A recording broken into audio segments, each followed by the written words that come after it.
ನೋಡಿ, D K Shivakumar ಅವರು ಉಪಮುಖ್ಯಮಂತ್ರಿಗಳಾಗಿ 2.5 ವರ್ಷ ಆಯ್ತು. ಅವರು ಉಪಮುಖ್ಯಮಂತ್ರಿಗಳಾಗಿ 2.5 ವರ್ಷ ಆಯ್ತು. ನಾವ್ಯಾರು ಕೂಡ ಅವ್ರನ್ನ ಬಂದು ನೋಡುವಂತದ್ದಾಗ್ಲಿ, ಅವ್ರಿಗೆ ಅವರ ಆಡಳಿತಕ್ಕೆ ತೊಂದರೆ ಕೊಡುವಂತದ್ದಾಗ್ಲಿ ನಾವು ಮಾಡಿಲ್ಲ. ಈಗ ಅನಿವಾರ್ಯ ಸಂದರ್ಭ, ಅವ್ರನ್ನ ಮಾತಾಡಿಸ್ಬೇಕು ಅನ್ನಿಸ್ತು, ಅವ್ರ ಆರೋಗ್ಯ ವಿಚಾರಿಸ್ಬೇಕು ಅನ್ನಿಸ್ತು, ಅವ್ರ ಯೋಗಕ್ಷೇಮ ಕೇಳಬೇಕು ಅನ್ನಿಸ್ತು. ಹಾಗಾಗಿ ಸಮುದಾಯದ ಪರವಾಗಿ ಬಂದಿದೆ.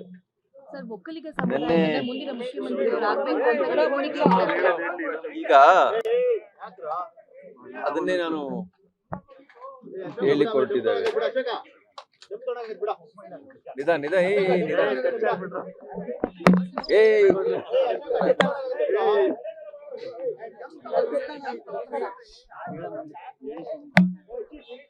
ಆತರ ಈಗ ಕೆಂಗಲ್ ಹನುಮಂತಯ್ಯನವ್ರನ್ನ ಕಾಂಗ್ರೆಸ್ ಪಕ್ಷ ಮುಖ್ಯಮಂತ್ರಿ ಮಾಡ್ತು. ಅವ್ರನ್ನ ಯಾವ ರೀತಿ ನಡೆಸ್ಕೊಂಡ್ರು, ಅದಾದ ನಂತರ ಮಾನ್ಯ ದೇವೇಗೌಡರು ಪ್ರಧಾನಿ ಆದ್ರು. ಅವರು ದೇಶಕ್ಕೆ ಅತ್ಯುತ್ತಮವಾದ ಕೊಡುಗೆ ಕೊಟ್ಟರು ಕೂಡ ಅವ್ರನ್ನ ಯಾವ ತರ ನಡೆಸ್ಕೊಂಡ್ರು. ಕೃಷ್ಣ ಅವರು ಸುದೀರ್ಘವಾದ ರಾಜಕೀಯ ಜೀವನದಲ್ಲಿ ಒಂದು ಕಪ್ಪು ಚುಕ್ಕಿ ಇಲ್ಲದೆ ಇರುವಂತ ರಾಜಕೀಯ ನಡೆಸಿದ್ರು ಕೂಡ ಅವ್ರಿಗೆ ಎಷ್ಟು ದಿವಸಗಳಾದ್ಮೇಲೆ ಬಹಳ ಸವಾಲುಗಳನ್ನ ಎದುರಿಸಿ ಮುಖ್ಯಮಂತ್ರಿ ಆಗ್ಬೇಕಾಯ್ತು. ಕುಮಾರಸ್ವಾಮಿ ಅವರು ಯಾರ ಹತ್ರನೂ ಕೂಡ ಹೋಗಿ ಕೇಳಿರ್ಲಿಲ್ಲ. ಸ್ವತಃ ಕಾಂಗ್ರೆಸ್ ಪಕ್ಷದ ಮುಖಂಡರು, ಹಿರಿಯರು, ಇಲ್ಲ ನಮ್ಮ ಪಕ್ಷದ ಸಹಕಾರ ತಗೊಂಡು ನೀವು ಮುಖ್ಯಮಂತ್ರಿಗಳಾಗ್ಬೇಕು ಹಾಗೆ ಅಂತೇಳಿ ಹೇಳಿದಾಗ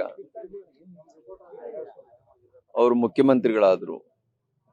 ನಿಮ್ಗೆಲ್ಲ ಗೊತ್ತು, ಆರ್ಥಿಕ ಪರಿಸ್ಥಿತಿ ಬಹಳ ಹಿಂದೆ ಇದ್ರು ಕೂಡ 2 ಸರಿ ಸಾಲ ಮನ್ನಾ ಮಾಡುವಂತ ಕೆಲಸ ಮಾಡಿದ್ರು.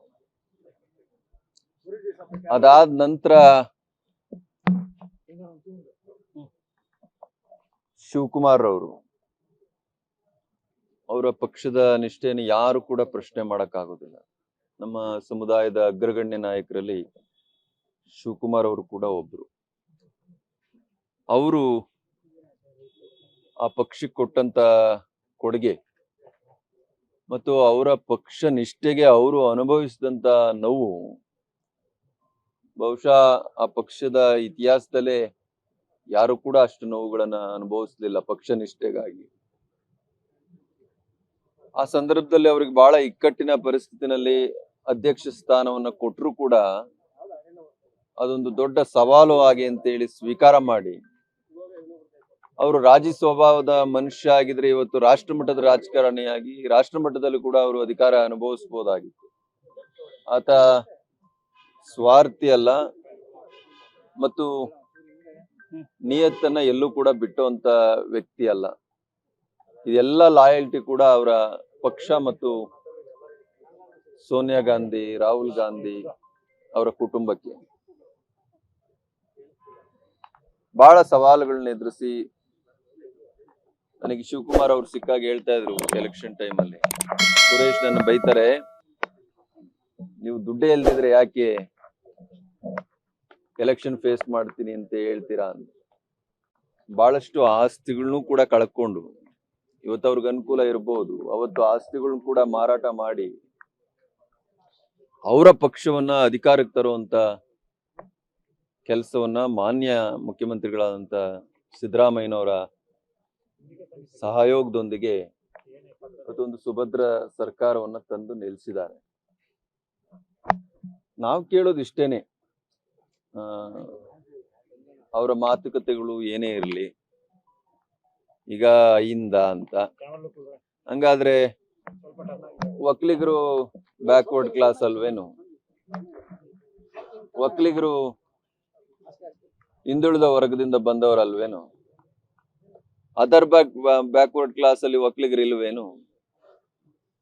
ಹಾಗಾಗಿ ದೇವರಾಜ್ ಅರಸು ನಂತರ ಬಹುಶಃ ಯುವಕರನ್ನ ಗುರುತಿಸಿ, ಅದು ಎಲ್ಲ ಧರ್ಮ ಮತ್ತು ಎಲ್ಲ ವರ್ಗಗಳ ಯುವಕರನ್ನ ಗುರುತಿಸಿ ಧೈರ್ಯ ಮಾಡಿ ಅವರಿಗೆ MLA ಟಿಕೆಟ್ ಅನ್ನ ಕೊಟ್ಟು ಸುಮಾರು 30-40 ಜನ ಯುವಕ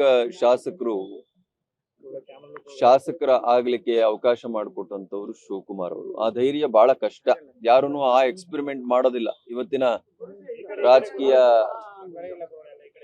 ದಿನಮಾನಗಳಲ್ಲಿ.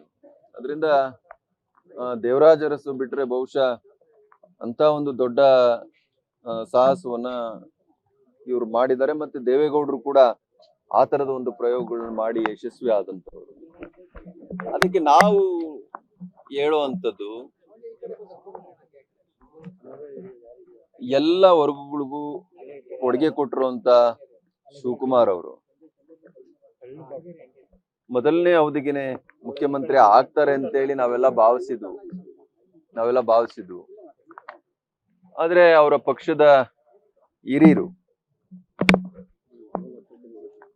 ಇಲ್ಲ, ಸಿದ್ದರಾಮಯ್ಯನವರು ಹಿರಿಯರಿದ್ದಾರೆ, ಈಗಾಗಲೇ ಅವ್ರಿಗೆ 75 ವರ್ಷ ಆಗಿದೆ, ಅವ್ರಿಗೆ ಒಂದು ಅವಕಾಶ ಕೊಡಬೇಕು ಮೊದಲನೇ ಬಾರಿ ಹಾಗೆ ಅಂತೇಳಿ ಶಿವಕುಮಾರ್ ಅವರನ್ನ ಕನ್ವಿನ್ಸ್ ಮಾಡಿದ್ರಿಂದ ಮತ್ತೆ ಇನ್ನು 2.5 ವರ್ಷಕ್ಕೆ